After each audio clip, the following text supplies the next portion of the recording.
So our next panel segues right into West Texas landowners, really the keys to the kingdom. We can't really do any conservation in this state without those landowners. And our good friend James Oliver helped assemble this motley crew of individuals to talk about some of the issues related to water. James is a lifelong rancher with roots spanning South Texas, West Texas, and the Hill Country. He received an ag economics degree out of Texas A&M, and he currently serves as director of engagement. James himself is a rancher, and so he knows the language and knows the lingo, and I think he's going to do a great program here. So James, please bring your crew to the stage. Please welcome them.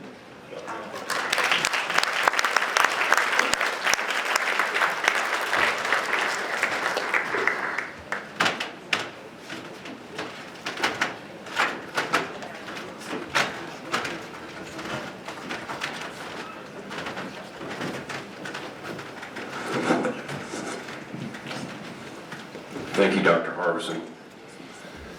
Thank you all for being here today, and thank all of the panelists. Let's start by letting them give you a little background about themselves and their ranching operation. Let's start with Tammy Fisher. Hi there, I'm Tammy Fisher. I'm on the edge of the Chihuahuan Desert on one of my ranches, and the other one I'm on top of the Edwards Plateau. I'm out of Sutton County, Texas. I'm a fifth-generation rancher on my property. We came to Sutton County in 1880. Before that, we were a little east of there in Fort McCabe, the booming metropolis. And before that, East Texas. And I did the genealogical tour from Virginia to North Carolina to Mississippi to Texas, following my family roots. And I've always wondered if they stopped in Sutton County because they thought it couldn't possibly get any worse and they better not go any further west, and they couldn't go back east. But I've been to all the family, the plantation in Mississippi, the land in Virginia from the 1600s that came in 1607 is now RJR Tobacco Company. Yeah, what were they doing? But they stopped in Sutton County, and they stopped in a place that has zero surface water. And I'm still running on some of the original wells from 1880. In fact, the reason I was so late getting here today is because we couldn't find where our water was going. The house well froze somewhere along the way between there and my house, and we still haven't found where the leak is. Because it's a couple of miles long, so super fun. I did legislative work on Senate Bill 1 in 1996 and 7, so I'm deeply familiar with water law. I worked for John Sharp as comptroller and did all the cost analysis of Senate Bill 1 at the time. I wrote articles on it, and then I've made a stupid mistake as a quarter-life crisis and went to law school. And so I'm also a small town attorney, and I do ranch law, and water law, oil and gas law, and probates. So I have a little bit of a diverse background. I lived in DC and worked in DC for 8 years for a congressman doing all ag and natural resource policy. And now I'm back home running the ranch. Been there for 10 years. My brother and my mom helped run the ranch. My dad passed away 3 years ago, so it's just the three of us now. And looking forward to passing it on to my niece and nephew. Mo Morrow. Thanks for having me here. My name is Mo Morrow. My ancestors showed up in Brewster County in 1890. They came in a wagon from Floresville. They came with another family, the Mitchell family. My ancestors stopped in Marathon, and kind of like what Tammy said, I don't know why they stopped. I don't know if the mule died. The grandma said, that's it, no more. But the Mitchells went on to Marfa, and they're still descendants of that family running their ranches in Marfa.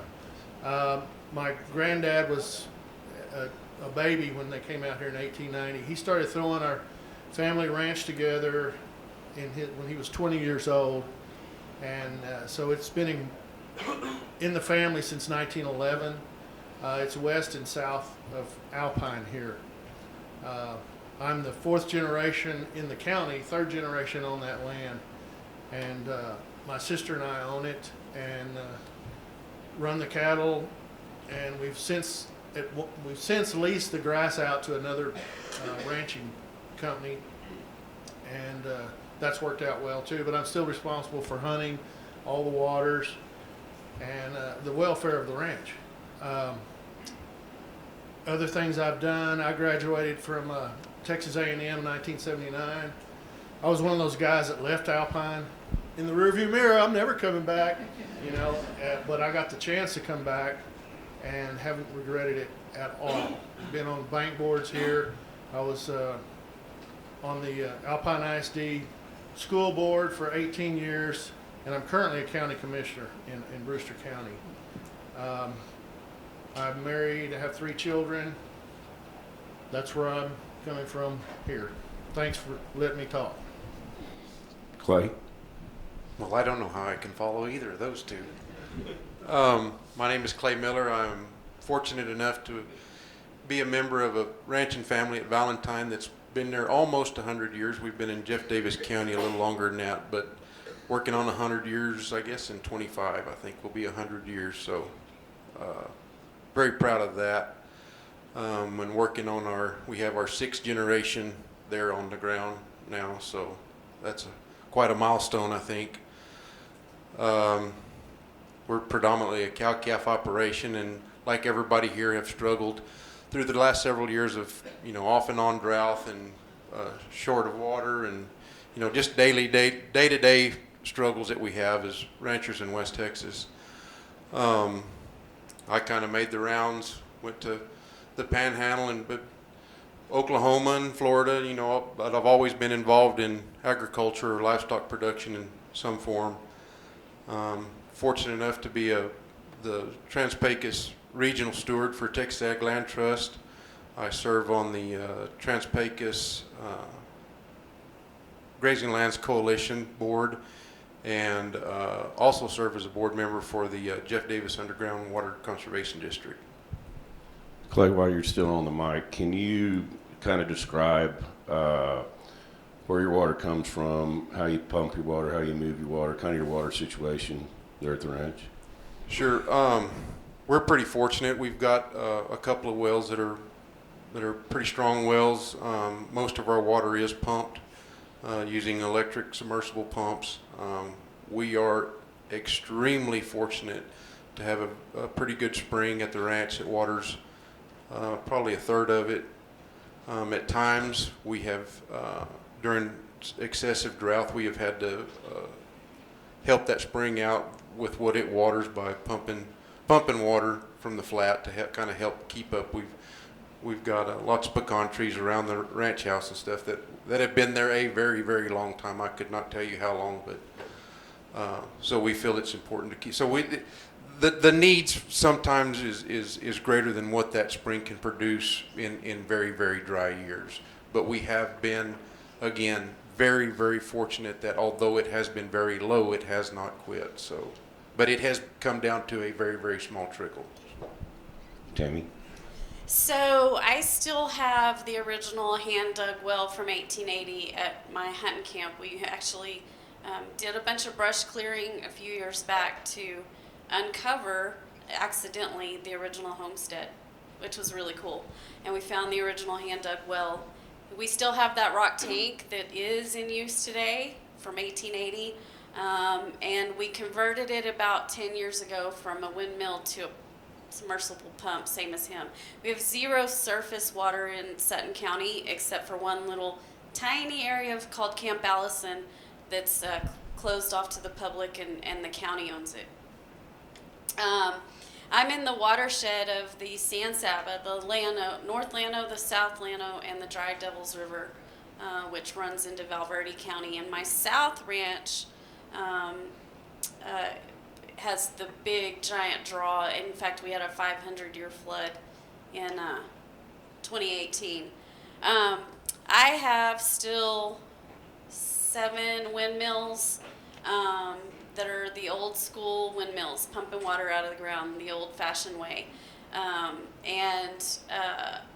We had converted quite a few to submersible pumps over the decades, probably for the last 30 years, when a windmill would go out, it's too expensive to put it back in, put a pump in. Now I am solely switching to solar panels for all of my water needs. So if something goes out and it's going to be $5,000, $6,000, $7,000 to fix, I'm putting in a solar panel. So I've got 3 of those, and I'm working on my 4th right now. Mo? My water's 150 to 300 foot deep. Sorry. I'm similar to Tammy in the fact that, well, I have 26 wells, and originally at one time or another they've all been on a windmill, and my water is hand dug wells from 30 feet to 500 feet. So there's all kinds of different systems there that no map could record, and but when one craters, when a windmill falls apart, it gets torn up by wind, unfixable, I go back with solar also. They've really come a long way with that. I have 7 of them right now, and I have a couple on submergibles just because I have either REA or West Texas Utility electricity to it. One reason I was wanting to be on this panel was in 1965. I was 8 years old. My dad had a well drilled this particular place. It's at the headwaters of Calamity Creek, for y'all that are familiar with that. Right at the top of it. Hit water, it wasn't big, like 6 gallons a minute. Put a windmill in there, used it fine, it was great until this summer. Now I know rainfall has a lot to do with that, but I'm also next to a housing development area, and the old saying, you know, you put so many straws in the glass, sooner or later something's going to happen. I don't know if that had effect with it. I know the weather did. Maybe it was some of these earthquakes we had, caved off something somewhere. But I moved over 10 feet, and that well was 105. I went to 300 and nothing but dust. So it hurts when you lose a well. I'll tell you what. Well, and let's hear your perspective on the challenges you have, both as a landowner and as county commissioner.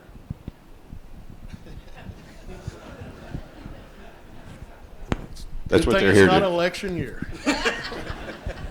Okay, the county commissioner, as the court funds our water district, which Joan Johnson's the head of here, y'all maybe have heard her today.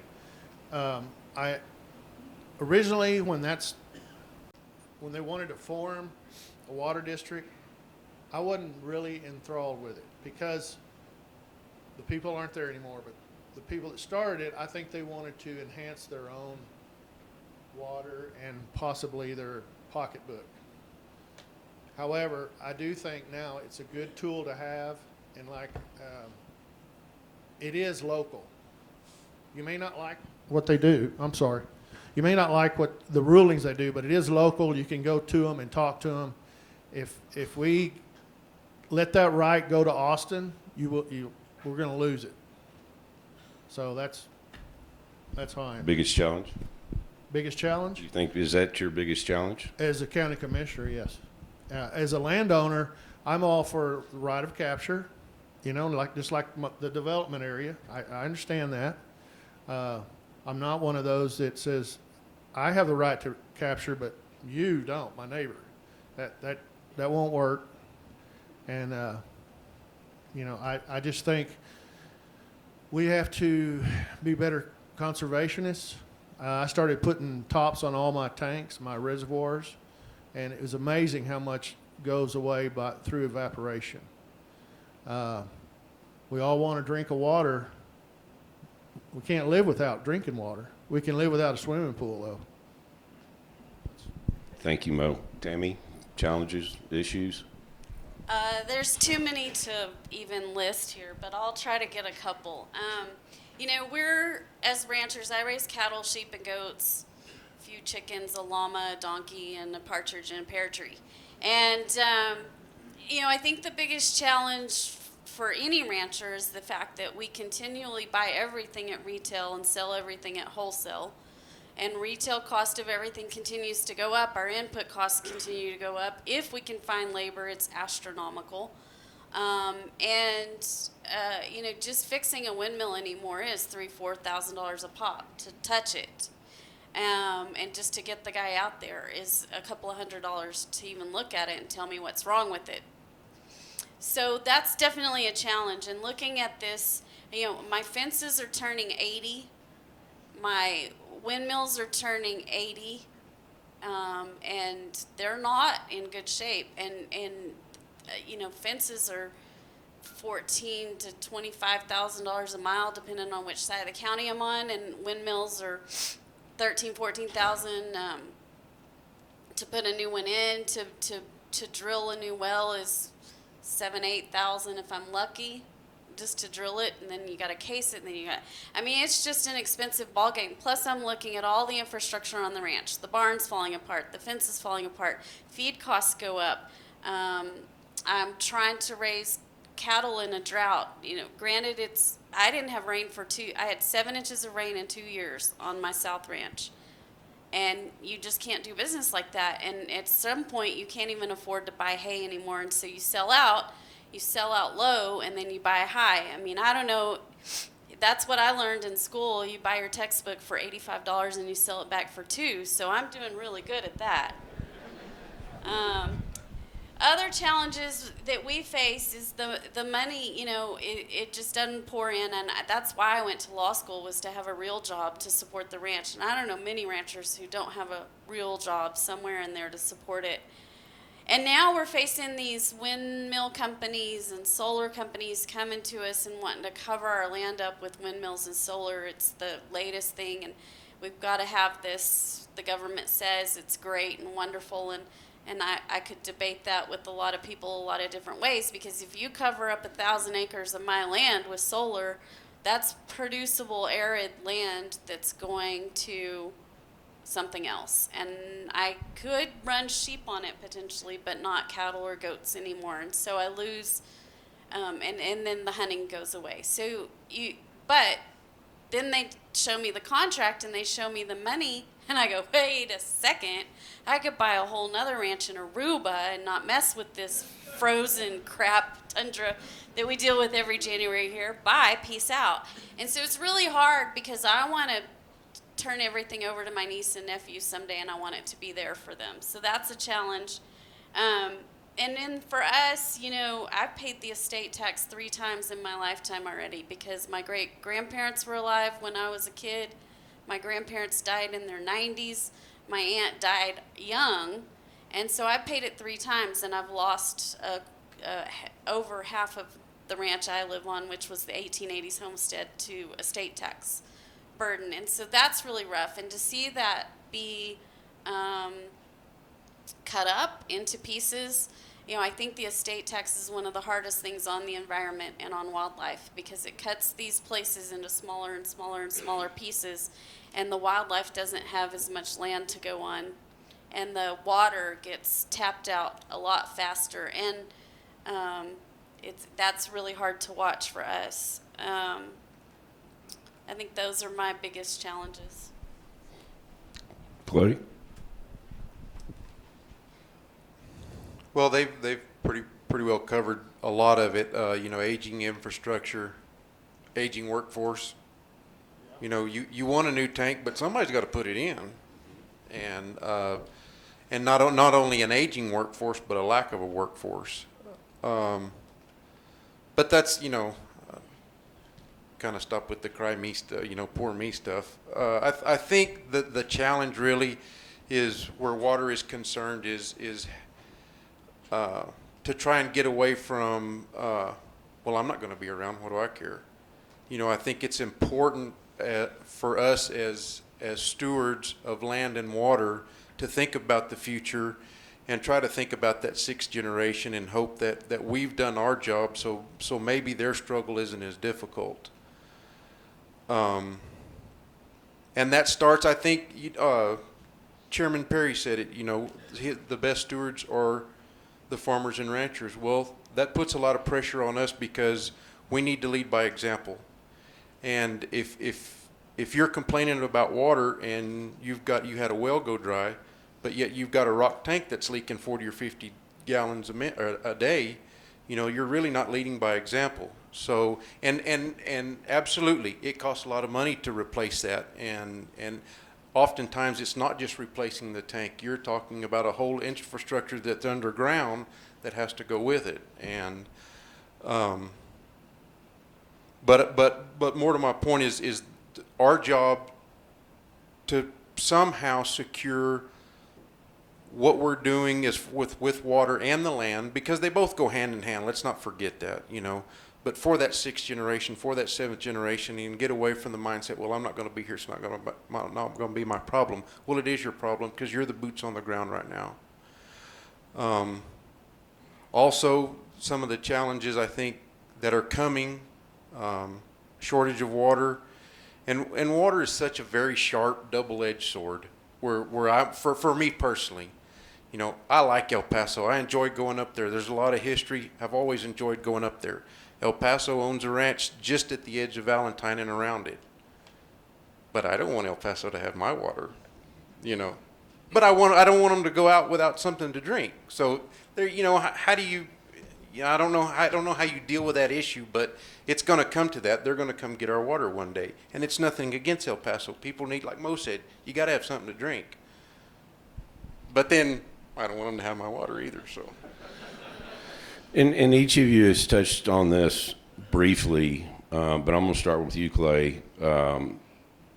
As landowners, as someone that is concerned, not only about your own water, but different municipalities and developments. What are our responsibilities as landowners and stewards to help with this water situation that we've got across the state? It's not isolated in the Trans-Pecos region. It's all the way to I-35. Well, I have I always use my excuses. Simple minds have simple solutions. So, start with something as simple as just turning the tap off. It's that, and they've covered this all morning. Start there. That's very simple. We all can do it. You don't have to own a ranch. You own a house, or you rent a house. Turn the tap off. I think that's where you have to start, and it seems like very minuscule, but I promise you, if somebody much smarter than me that took more than Algebra 1 and 2, they've got a metric somewhere that can figure out how many billions of gallons of water are wasted while you're brushing your teeth. And here again, you go back to an aging infrastructure. Do what you can.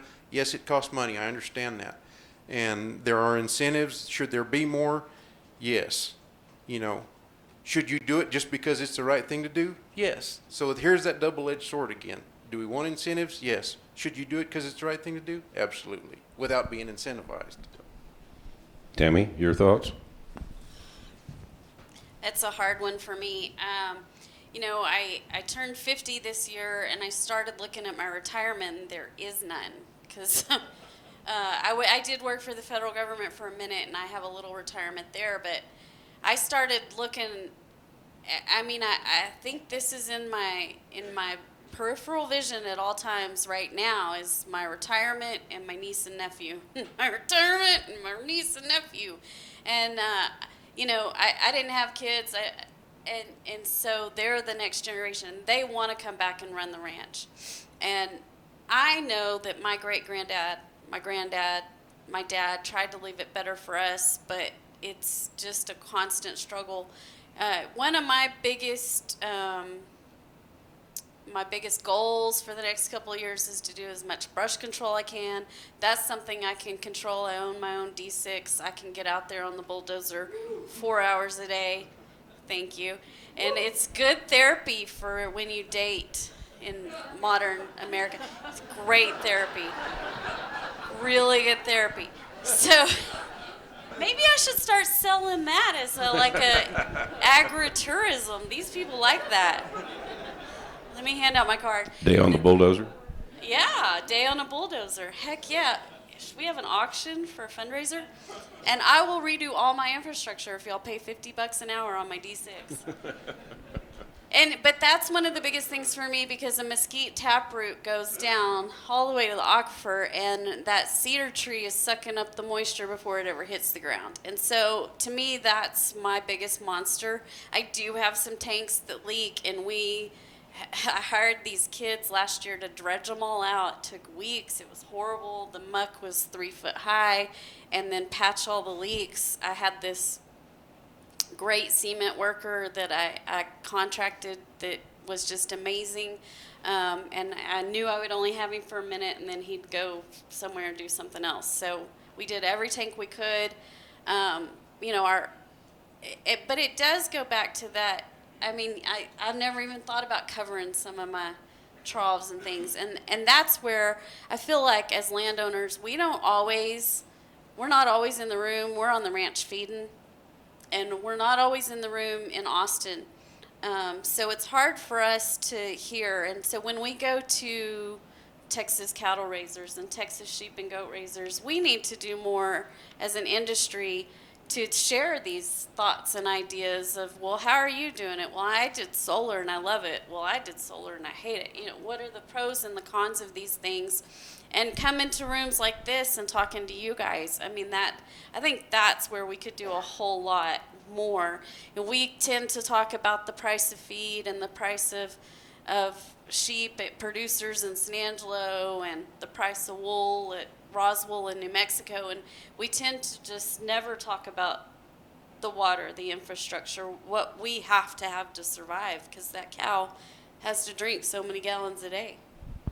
Well, in A&M's Natural Resource Institute, and this has been several years ago, and there's been a lot of development since then. There's been a lot of concrete planted since then, but several years ago, 84% of all rainfall in the state of Texas falls on private working lands.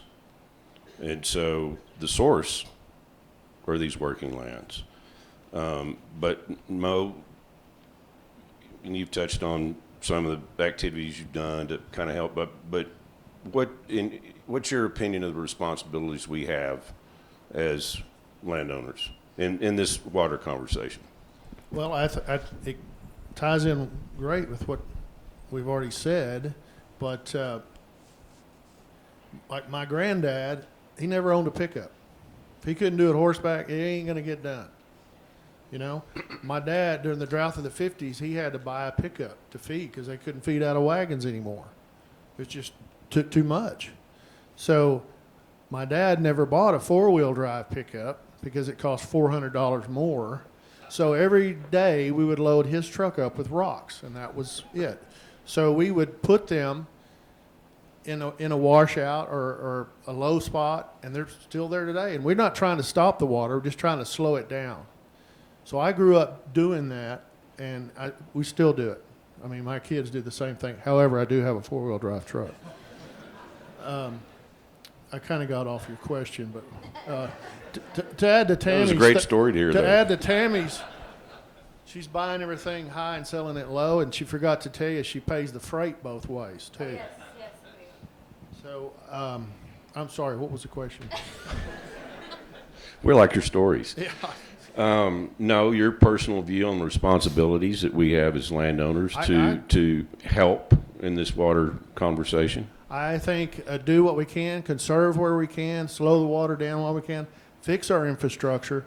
Everybody's facing that out here, you know, everybody, rancher-wise.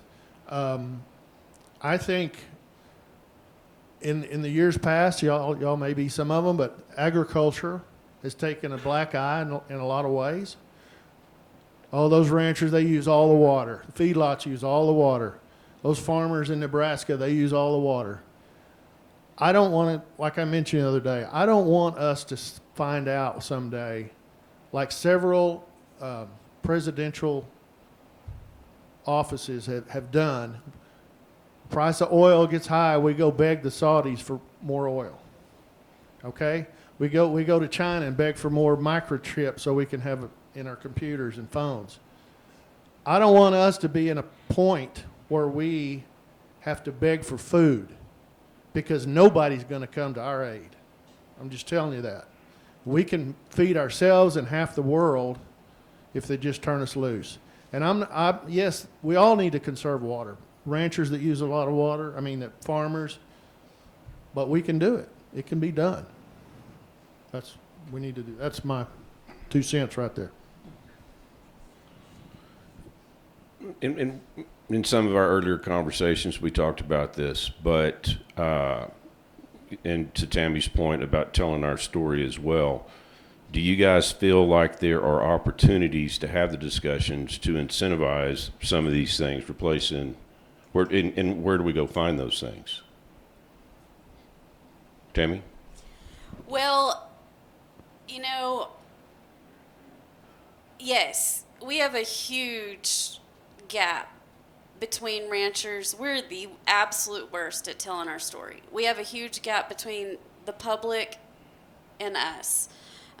Like the antibiotic use, and I see this Tyson commercial, and it's just an example. I see this Tyson commercial, we don't use any antibiotics anymore, and I go, oh, how sad. Does that chicken die?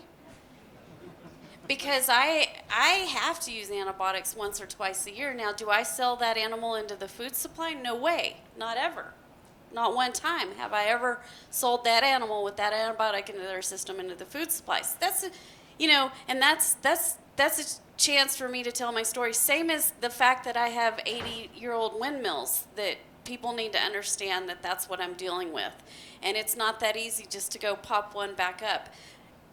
These cold spills that we're getting now, we're losing infrastructure right and left. I have this much dirt and 150 to 300 foot of solid limestone rock to dig through. It's not, and my friend from Minnesota that goes ice fishing all the time laughs at me every time it gets cold in Texas, and I tell him, look, I can't bury my water lines, and I'm only dealing with this 12 days a year, but those 12 days a year, my sheep and goats and cattle are starving for water because we can't figure out how to get it to them. But telling our story is the biggest thing, and I don't know that we're always represented in the right rooms at the right time, not just as ranchers, but as landowners now, because we have so much fragmentation and we have so many absentee landowners. And are those guys represented in the room? And one thing we talked about is, cattle raisers is in the room, always, I think, pretty much. Texas Sheep and Goat Raisers tries to be. I know all the cotton guys are always in the room. There's a lot of these ag groups that are in the room, but do they really represent the land or the ag commodity? And that's a big difference for some of us, because that guy's talking about cattle, but I also raise sheep and goats, and they do different things for the land and different things for the landscape.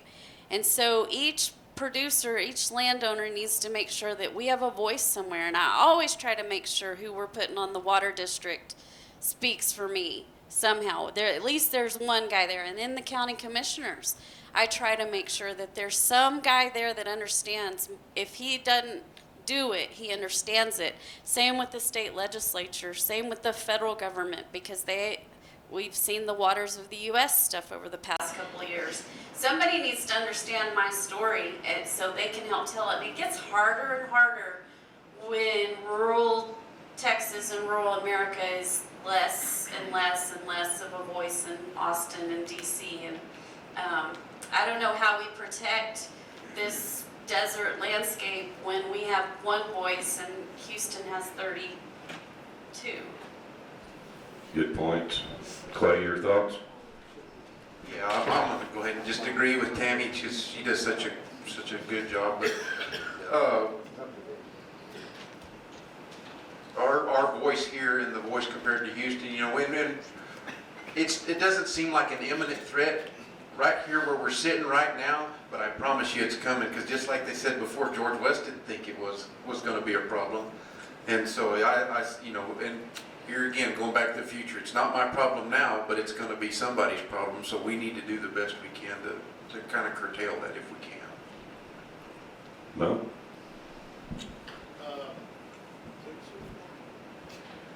Well, you guys have said it.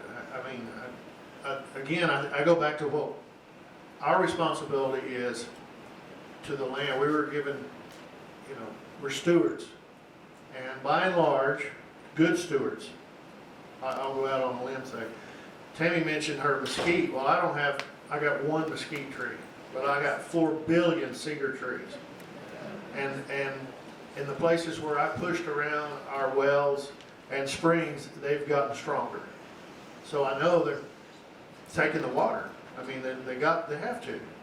How can I get rid of all of them? I don't know how. We don't have sheep and goats anymore. They used to eat the little ones. So, you know, fire is a good tool. And that gets everybody excited when you say fire.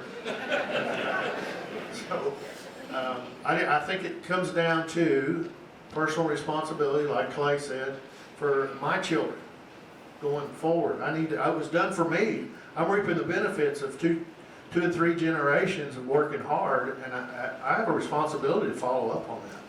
And I think as stewards, we all do. Now, the absentee owners, I don't know if they're bought in yet. I'm talking about my neighbors, you know. Well, and that was a theme of the discussions we've had coming here today. It's really truly not an us versus them thing. It's not an us versus Houston thing. We're all in this together. You dry us up, you dry Houston up. You dry us up, you dry Austin up.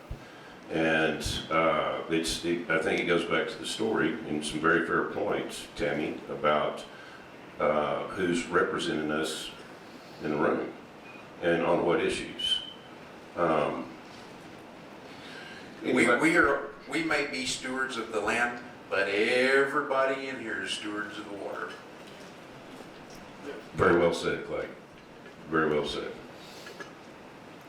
And one thing I talked about before with these guys is that I get very schizophrenic about water and where I want it to go. I'm not like Mo. I don't want my neighbor to suck it all out. I want it all.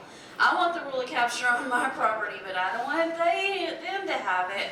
And I damn sure don't want Houston to come in and buy it. Or China, which is happening in our area. Just south of me, China's bought a bunch of land just to get the water rights, we think. And so it scares me in a way that someday we may not be able to produce the food, and I produce food and fiber for this country because all the water went to the people. Now, that's a really tough conversation. This is why I get schizophrenic about it, because it's a tough conversation. Okay, can you live longer without food or water? I don't know. Probably food. And so then the cattle and the sheep and the goats go away, and maybe we're importing food. We're certainly not importing water.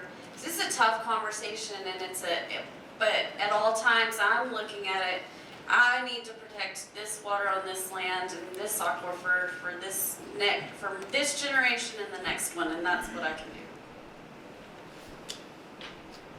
do. There's been some talk about solutions, and I brought up the point the other day about desalination plants on the Gulf Coast.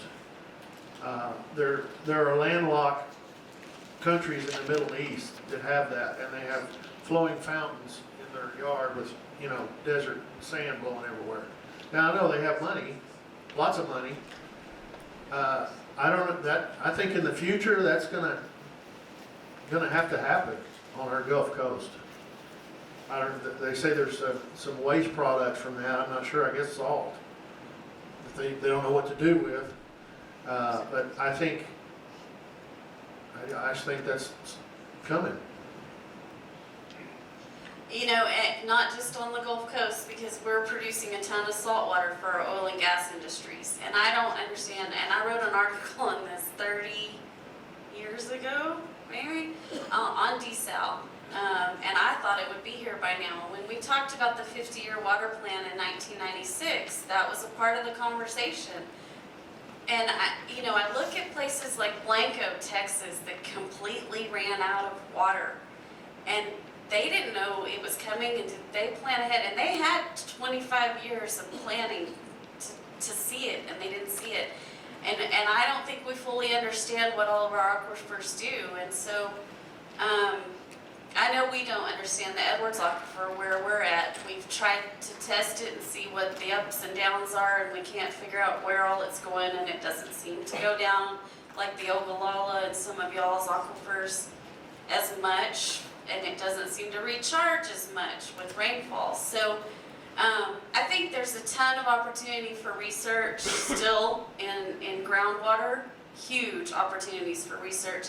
And I think I think Texas Water Development Board and all of these agencies and USDA Rural Development and USDA proper, you know, the more they can invest in helping us to conserve the resources, but also to build the infrastructure necessary. And I live in a rural town, I've lived there forever. We don't have the money to even keep our current infrastructure current. So to build new infrastructure is just insane to our little town that struggles. And so the more we can plan for that future before it hits us in the face. And water's one of those things, you turn on the tap in America and it comes out. And you don't worry about it until the day you turn on the tap like I did this morning and go, where did it go? Where the hell is it? And then, whoa, now we've got, and then we'll all be in Austin the next day. But why don't we start thinking about it now and have that conversation with ourselves that if I turned on the tap today and there was no water, who do I go to? What do I do? Holy crap. We lost our house well this summer, and it's a very sobering event that, you know, because you absolutely, you think you don't take it for granted until it, like you said, when you turn it on and it's not there. And maybe everybody should lose their house well at least once, and then you'll consider, you know, think about water a little differently. It's challenging questions. As stewards, as landowners, not only our responsibility to our families and the next generations, our responsibilities to stewarding those ranches in a viable, long-term viable way, but where do we fit in with making sure that our communities stay watered? You know, that balance. There's conflict within that too. It's a very, very difficult question for us, especially as private landowners. Any more thoughts? Any other challenges? Clay, Tammy, Mo? You know, I think a little bit it's been incentivized with the groundwater districts for us to go, this is mine. Don't take it, don't touch it, don't, you know, and I'm gonna claim it now. I have an old irrigation well from when somebody thought they could be a cotton farmer in the 1920s in Sutton County. That went well. And there's an old irrigation well there. Well, when they created the water district, we darn sure started pumping out of it again to make sure it stayed around. Do we use it? No. Do we waste it? No. But could we share it? Maybe. And then there's a hierarchy, because would I rather sell it to Sonora or Arizona, the small towns that are closest to me, or even Del Rio that I go to for groceries, than Houston or Dallas or El Paso? And you watch, like, you know, I studied in law school, I did water law, and I studied Las Vegas very hard and how they bought water. If you want to study water, study Las Vegas, because they did it right. But they did a lot of people wrong in the process. We have those challenges from our municipalities, and we're going to continue to have them as they grow, and as the conflict. We talked with Mo about the conflict with development around these smaller communities, and so anyway, thank you all for sitting up here today and attempting to tackle a very, very difficult question. We've got a little time left if there are any questions from the audience.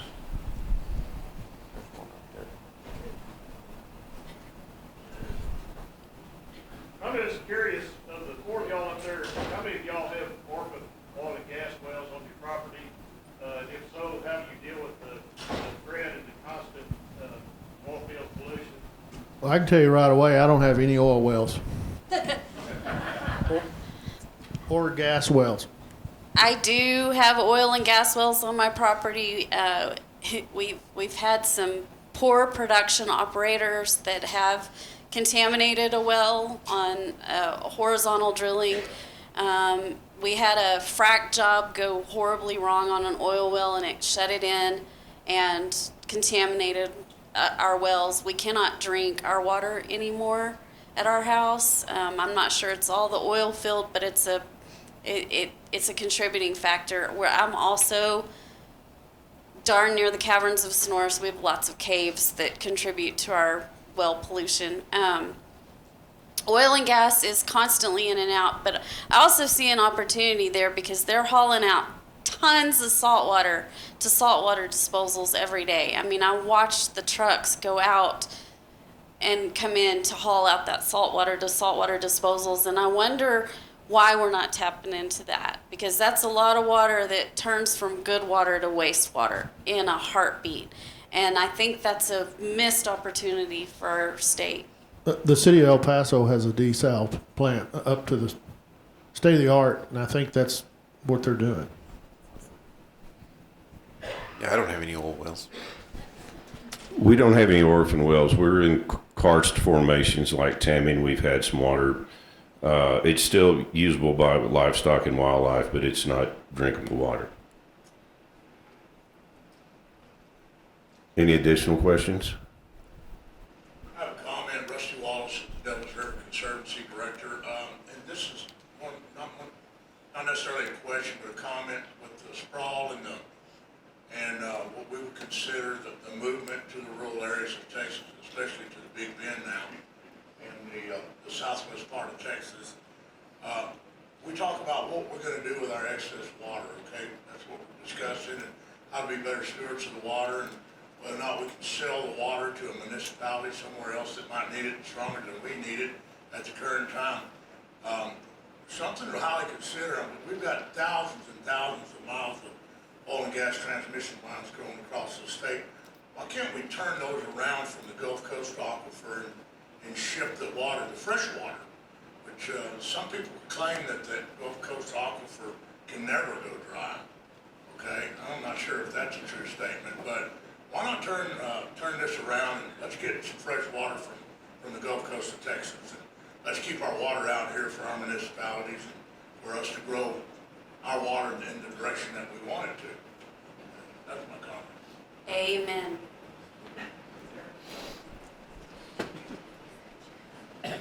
Can you hear me? Yes, sir. I'm Ira Yates. Ira and Texas River. Right here. Okay, I'll do better. So I'm Ira Yates from Ira and on the Pecos River. My interest is the Pecos River and educational opportunities around the water quality issues and river issues. But I did a deep dive about 3 years ago into the produced water issues. I would encourage everybody in this room maybe to go on the website for the Produced Water Society or even the Texas Consortium for Produced Water Beneficial Use, and especially the New Mexico organization. When I hear about desal out of the ocean, pumping it back up here, back in the early 90s, I heard LCRA there in Central Texas talking about doing that. The cost is, the movement of that water is very expensive uphill. I'll cut to the chase. There's a tremendous amount of water under Great Perrin's district in Reeves County, brackish water, huge amounts of brackish water. That can be desal, could be if we would accelerate the technology and look at the economics. But more importantly, this troubled water, produced water, 5 to 7 barrels of water for every barrel of oil produces 4 billion barrels of produced water in the Permian Basin and Delaware Basins today. It's going to go to 8 billion barrels a year before the Permian peaks. We should, in my opinion, be accelerating, and the technology's there. The economics are not there yet, but they're coming very close. That, to me, is new water. Conservation is not new water to me. That's water being used better. our new water resources. And by the way, that water flows downhill if we start up here. You don't have to pump it from the ocean. And there are many, many other issues like the disposal of the waste after you clean this stuff up. So it's not a simple solution. But for me, that's the long-term solution, because we should be using that groundwater for our agricultural purposes, and in local municipalities. The oil companies make billions of dollars. They should be required, and I'm an oil and gas person, don't get me wrong, but we should be required to clean up that water and use it properly. And Midland, Odessa, for instance, could diversify their economy if they would clean up some of that water and take it to the ultra pure level, and they could put the chip manufacturing out there and do that sort of thing with that wastewater that's now being used to create seismic activity. I could go on, I don't want to, and I appreciate the opportunity to share that story with you, because we've heard that your message is not getting out as well as it could get out. The Produced Water Society, I just came from the New Mexico meeting in December. Their problem is education too. They don't have the money to tell people what the opportunities are. And this is an opportunity for me to share that with you, so you all can learn a little bit about what the opportunities really are. Very educational. Thank you for your comments, Mr. Yates. Ms. Ruthie? I just want to know, and you all may not be the right group to address it, but the renewables and the amount of water they take, the way and how they affect the landscape and the waters, like with playas, spring recharge, etc. Not to get in the million other issues, wildlife degradation, and there's so many things, the inefficiency, there's so many reasons against it, and I know it's not politically correct, but there is a huge effect on water, and I don't know if anyone today, hopefully one of these groups will address renewables and how they do affect water, hopefully. Well, they're just starting to hit us. We haven't been close enough to a transmission line to get wind, so the wind companies hit us. The transmission line got put in 2 years ago up and down I-10.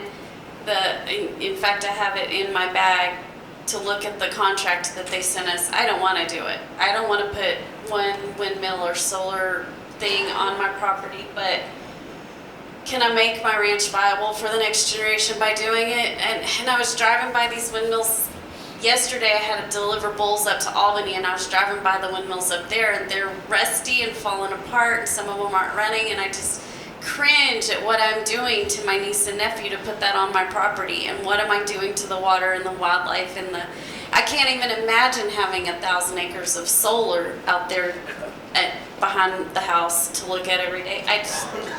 But I'm telling you, when they put that dollar sign in front of you, it's so Well, that's hard. the conundrum. That's the conundrum. To landowners like you that are struggling, they can't resist that money created by all these subsidies, and they don't think about, hey, actually the value of my land will go down. They also don't think about, there is nothing, I don't care how much money those renewables give you, nothing's more valuable than your land. Exactly. Nothing. Exactly. So that's my opinion. No, I agree with you wholeheartedly, and but I do think I've created this, and this might be a good closing. So, you can't recycle those things yet. They're working on it, supposedly recycling these windmills.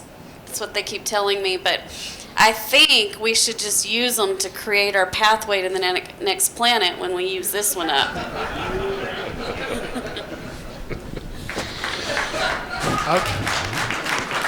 Do we have time for one more?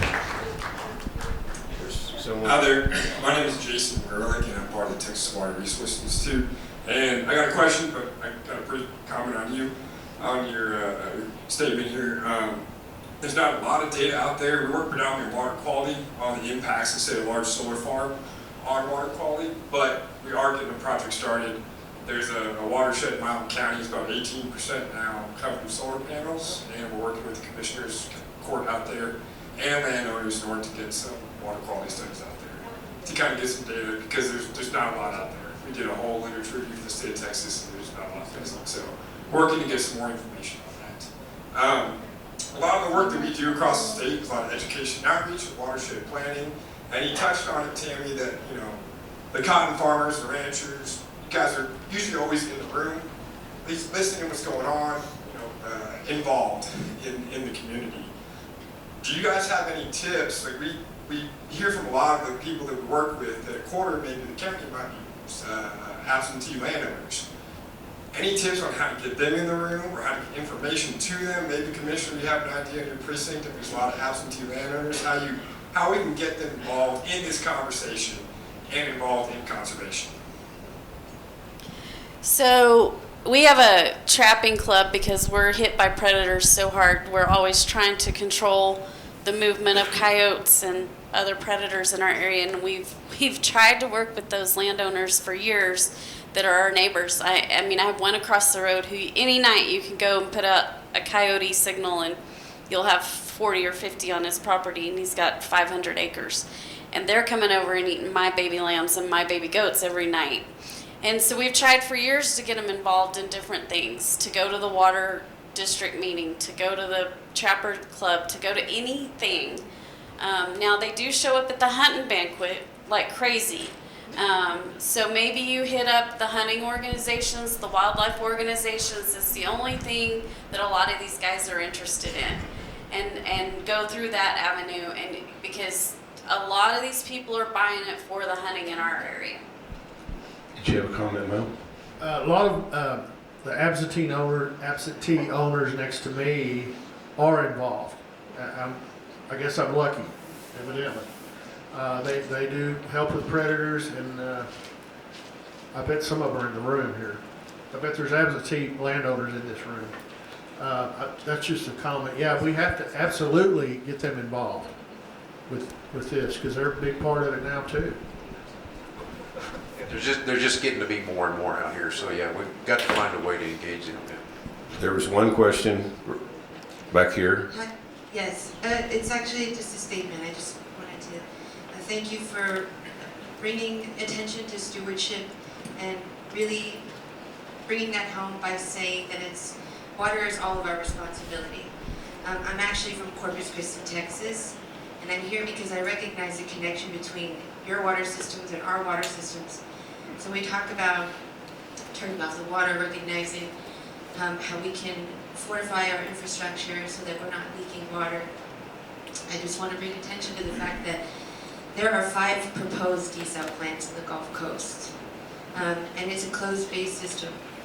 And so when we go to TCEQ and we ask them if they can do a cumulative impact statement based on what 5 desal plants would do to our community and to the bay, and how that would affect other oceans as it feeds back into that system. They say they don't have the funds to do that type of research. And so I'm just here to let you know that that water isn't for us, the people. That water is specifically for industry. That is for an industry that's using millions of gallons of water a day to produce plastic pellets or nurdles, to supply that into the chain of plastic production, or making plastic bags, or LNG plants, and so many other industries that are moving into our area.